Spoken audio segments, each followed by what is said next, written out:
मैं पूरे भारत की ओर से सभी ताजिक भाई बहनों को और राष्ट्रपति रहमोन को बहुत बहुत बधाई और शुभकामनाएं देता हूं। एक्सेलेंसीज, इस साल हम एससीओ की भी 20वीं वर्षगांठ मना रहे हैं। यह खुशी की बात है कि इस शुभ अवसर पर हमारे साथ नए मित्र जुड़ रहे हैं। मैं ईरान का एससीओ के नए सदस्य देश के रूप में स्वागत करता हूं। मैं तीनों नए डायलॉग पार्टनर्स सऊदी अरब, इजिप्ट और कतर का भी स्वागत करता हूं। एससीओ का एक्सपेंशन हमारी संस्था का बढ़ता प्रभाव दिखाता है। नए मेंबर और डायलॉग पार्टनर से एससीओ भी और मजबूत और क्रेडिबल बनेगा। एक्सेलेंसी, एससीओ की 20वीं वर्षगांठ इस संस्था के भविष्य के बारे में सोचने के लिए भी उपयुक्त अवसर है। मेरा मानना है कि इस क्षेत्र में सबसे बड़ी चुनौतियां शांति, सुरक्षा और ट्रस्ट डेफिसिट से संबंधित है और इन समस्याओं का मूल कारण बढ़ता हुआ रेडिकलाइजेशन है। अफगानिस्तान में हाल के घटनाक्रम ने इस चुनौती को और स्पष्ट कर दिया है।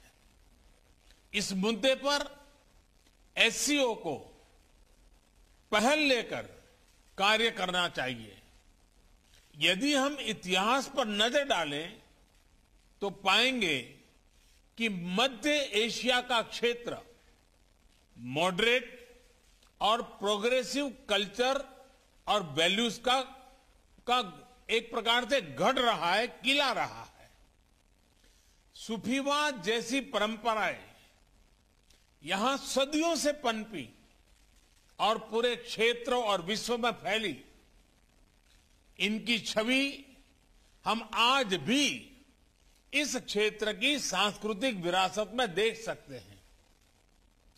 मध्य एशिया की इस ऐतिहासिक धरोहर के आधार पर एससीओ को रेडिकलाइजेशन और एक्सट्रीमिज्म से लड़ने का एक साझा टेम्पलेट डेवलप करना चाहिए। भारत में और एससीओ के लगभग सभी देशों में इस्लाम से जुड़ी मॉडरेट, टॉलरेंट और इंक्लूसिव संस्थाएं और परंपराएं हैं। एससीओ को इनके बीच एक मजबूत नेटवर्क विकसित करने के लिए काम करना चाहिए। इस संदर्भ में मैं एससीओ के रैट्स मैकेनिज्म द्वारा किए जा रहे उपयोगी कार्य की प्रशंसा करता हूं। भारत ने एससीओ रैट्स की अपनी अध्यक्षता के दौरान जो कैलेंडर ऑफ एक्टिविटीज प्रस्तावित की है, उन पर हमें सभी एससीओ पार्टनर्स के सक्रिय सहयोग की अपेक्षा है। एक्सेलेंसी, रेडिकलाइजेशन से लड़ाई क्षेत्रीय सुरक्षा और आपसी ट्रस्ट के लिए तो आवश्यक है ही। यह हमारी युवा पीढ़ियों के उज्जवल भविष्य के लिए भी जरूरी है। विकसित विश्व के साथ प्रतिस्पर्धा के लिए हमारे क्षेत्र को उभरती टेक्नोलॉजी में स्टेक होल्डर बनना होगा। इसके लिए हमें अपने प्रतिभाशाली युवाओं को विज्ञान और रेशनल थिंकिंग की ओर प्रोत्साहित करना होगा। हम अपने एंटरप्रेन्योर्स और स्टार्टअप्स को एक दूसरे से जोड़कर इस तरह की सोच, इस तरह की इनोवेटिव स्पिरिट को बढ़ावा दे सकते हैं। इसी सोच से पिछले वर्ष भारत ने पहले एससीओ स्टार्टअप फोरम और युवा वैज्ञानिक सम्मेलन का आयोजन किया। पिछले वर्षों में भारत ने अपनी विकास यात्रा में टेक्नोलॉजी का सफल सहारा लिया है। चाहे फाइनेंशियल इंक्लूजन बढ़ाने के लिए यूपीआई और रुपे कार्ड जैसी टेक्नोलॉजीज हो, या कोविड से लड़ाई में हमारे आरोग्य सेतु और कोविन जैसे डिजिटल प्लेटफॉर्म्स, इन सभी को हमने स्वेच्छा से अन्य देशों के साथ भी साझा किया है। हमें एससीओ पार्टनर्स के साथ भी इन ओपन सोर्स टेक्नोलॉजी को शेयर करने में और इसके लिए कैपेसिटी बिल्डिंग आयोजित करने में खुशी होगी। एक्सेलेंसी, रेडिकलाइजेशन और असुरक्षा के कारण इस क्षेत्र का विशाल आर्थिक पोटेंशियल भी अनटैप रह गया है। खनिज संपदा हो या इंट्रा एससीओ ट्रेड, इनका पूर्ण लाभ उठाने के लिए हमें आपसी कनेक्टिविटी पर जोर देना होगा। इतिहास में सेंट्रल एशिया की भूमिका प्रमुख क्षेत्रीय बाजारों के बीच एक कनेक्टिविटी ब्रिज की रही है। यही इस क्षेत्र की समृद्धि का भी आधार था।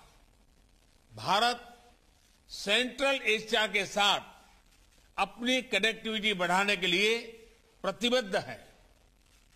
हमारा मानना है कि लैंडलॉक्ड सेंट्रल एशियाई देशों को भारत के विशाल बाजार से जुड़कर अपार लाभ हो सकता है। दुर्भाग्यवश आज कनेक्टिविटी के कई विकल्प उनके लिए खुले नहीं हैं।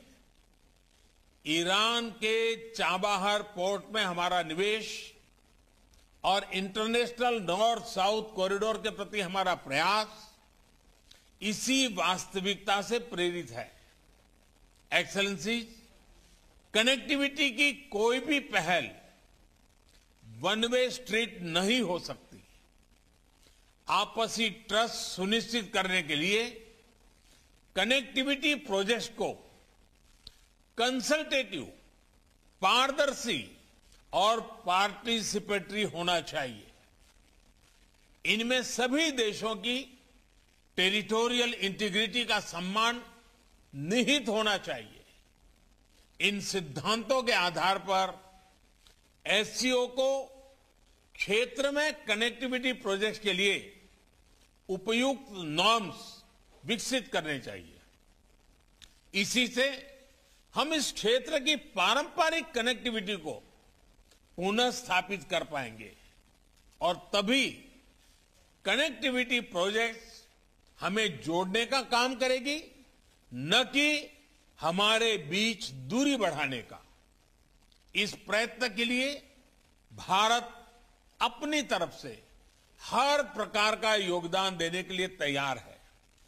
एक्सेलेंसी, एससीओ की सफलता का एक मुख्य कारण यह है कि इसका मूल फोकस क्षेत्र की प्राथमिकताओं पर रहा है।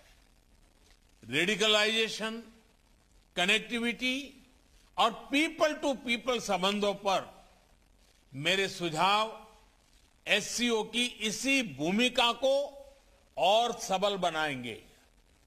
अपनी बात समाप्त करने से पहले मैं हमारे मेजबान राष्ट्रपति रहमान का एक बार फिर धन्यवाद करता हूं।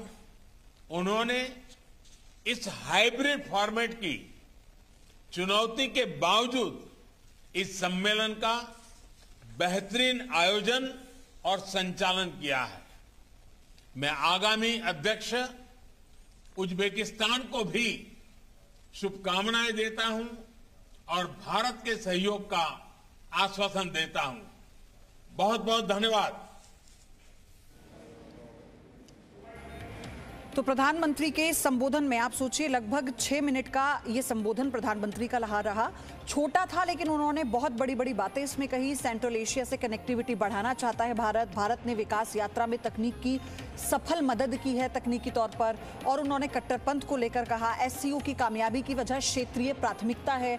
और आपको ये भी बता दें क्योंकि 20वीं वर्षगांठ आज मनाई जा रही है, इसीलिए प्रधानमंत्री ने वो तमाम बातें कही जो इस संगठन की मजबूती को उजागर करती हैं। क्या कहा प्रधानमंत्री ने, एक बार फिर से आपको सुनाते हैं।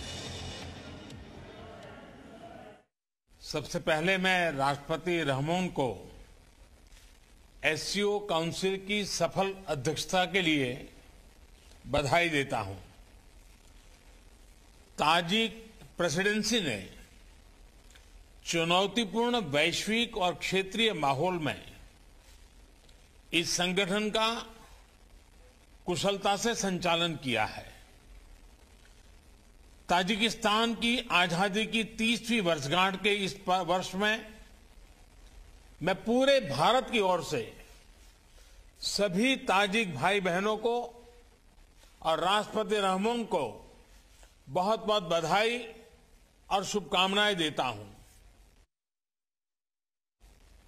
एक्सेलेंसीज, इस साल हम एससीओ की भी 20वीं वर्षगांठ मना रहे हैं।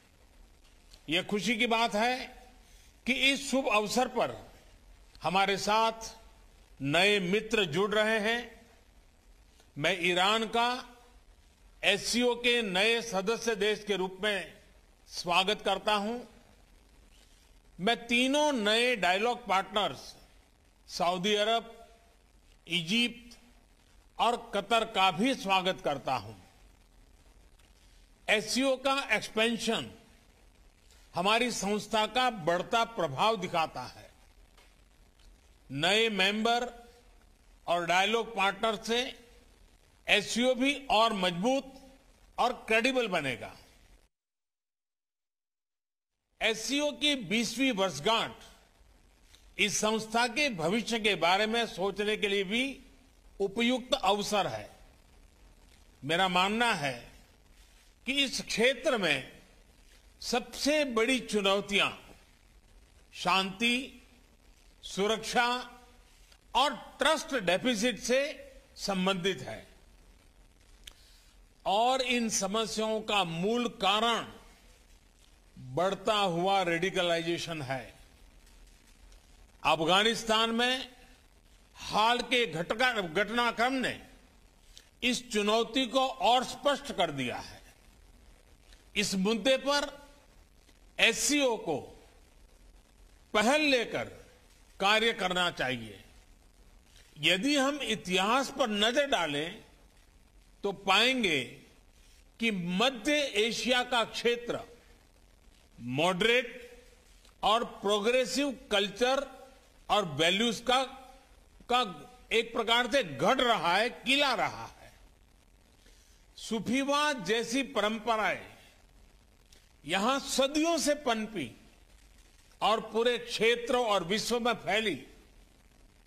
इनकी छवि हम आज भी इस क्षेत्र की सांस्कृतिक विरासत में देख सकते हैं। मध्य एशिया की इस ऐतिहासिक धरोहर के आधार पर एससीओ को रेडिकलाइजेशन और एक्सट्रीमिज्म से लड़ने का एक साझा टेम्पलेट डेवलप करना चाहिए। भारत में और एससीओ के लगभग सभी देशों में इस्लाम से जुड़ी मॉडरेट, टॉलरेंट और इंक्लूसिव संस्थाएं और परंपराएं हैं। Presenting B News app available on Google Play and App Store. Download it now.